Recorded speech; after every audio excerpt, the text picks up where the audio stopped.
এটা 1 সেপ্টেম্বর 1989 সালে শুভ উদ্বোধন করেন তৎকালীন প্রেসিডেন্ট হুসেইন মোহাম্মদ এরশাদ এবং জমিটাও দান করেন তিনি। আমি এদিক থেকে দেখাচ্ছি, মসজিদটা অত্যন্ত সুন্দর। ভিতরেরটায় আমি পরে যাব, ভিতরের দিকে। এই হচ্ছে মূল মসজিদ। এরপরে ভিতরে নেব। আর এটা হচ্ছে লেক, লেকের পাশেই হচ্ছে এটা। তা আমি লেকের কিছু অংশ উপর দিয়ে দেখাতে পারি কেন, এটা হচ্ছে ওয়াল করা, না দেখানো যাবে না হয়তো। মসজিদের ভিতরের দিকে যাই। মসজিদের ভেতরে সুন্দর কারুকাজ।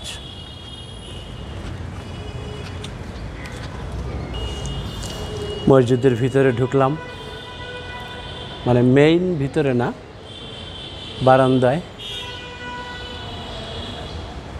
এখানে সামিয়ানা দেয়া আছে উপরে। সবচেয়ে বড় কথা হচ্ছে হাইট অনেক বেশি, উচ্চতা অনেক বেশি। কত সুন্দর দেখা যায় মসজিদ।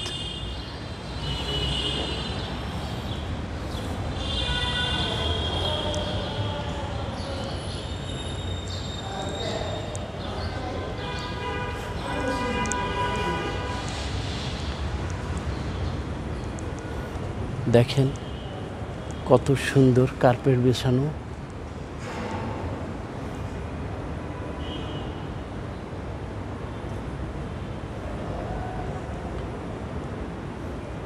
অপূর্ব সুন্দর মসজিদ।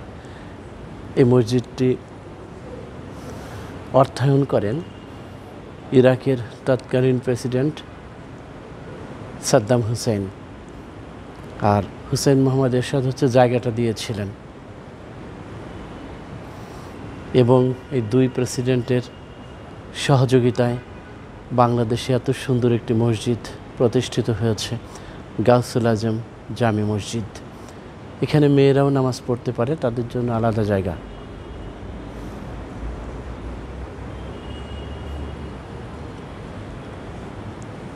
দেখেন এখন কিন্তু আমি মসজিদের মূল মসজিদের ভেতরে। এই যে একজন শুয়ে আছে, খুব সফট। আমি পাপোশের এই জায়নামাজের উপরে পাড়া দিচ্ছি, খুব সফট। এখানে গম্বুজ, গম্বুজটা দেখেন অনেক বড় গম্বুজ। গম্বুজটা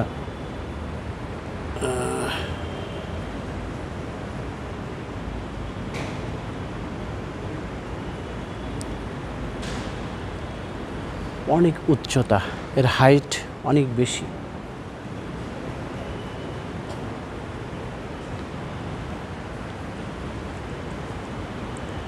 দুইবার সম্ভবত আমি ঈদের নামাজ পড়েছি এখানে। এখানে এখন মুসল্লিরা আছে, এখানে তাবলিগের লোক হয়তো বা হতে পারে।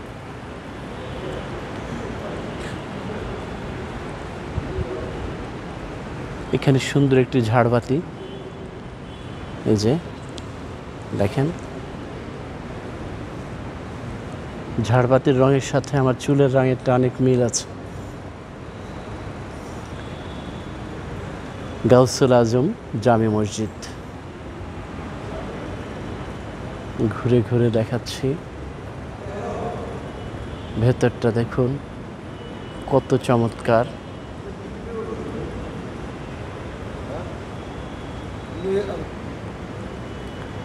হুসেইন মোহাম্মদ এরশাদ এটা জায়গা দিয়েছিল, আর ইরাকের প্রেসিডেন্ট সাদ্দাম হুসেইন অর্থায়ন করেছিলেন, ইরাক সরকার। চমৎকার মসজিদটি।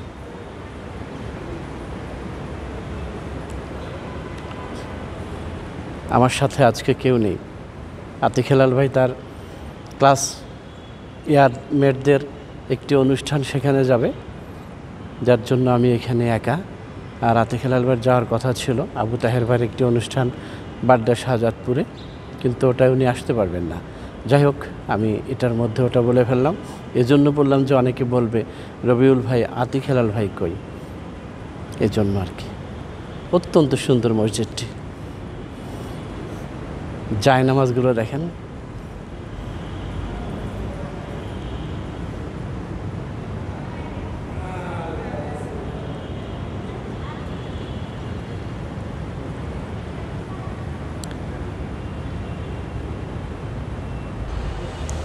এই যে এখানেই লেখা আছে, গণপ্রজাতন্ত্রী বাংলাদেশের মহামান্য প্রেসিডেন্ট আলহাজ হুসেইন মোহাম্মদ এরশাদ এবং প্রজাতন্ত্রী ইরাকের মহামান্য প্রেসিডেন্ট সাদ্দাম হুসেইন এর আমলে বাংলাদেশের জনগণের প্রতি শুভেচ্ছার নিদর্শনস্বরূপ ইরাকের মহামান্য প্রেসিডেন্ট সাদ্দাম হুসেইন কর্তৃক বাংলাদেশ জমিয়াতুল মুদাররিসিনকে প্রদত্ত অর্থে মসজিদে গাউসুল আজম আব্দুল কাদের জিলানী রহমতুল্লাহ আলাইহি ও জমিয়াতুল মুদাররিসিন কমপ্লেক্স নির্মিত।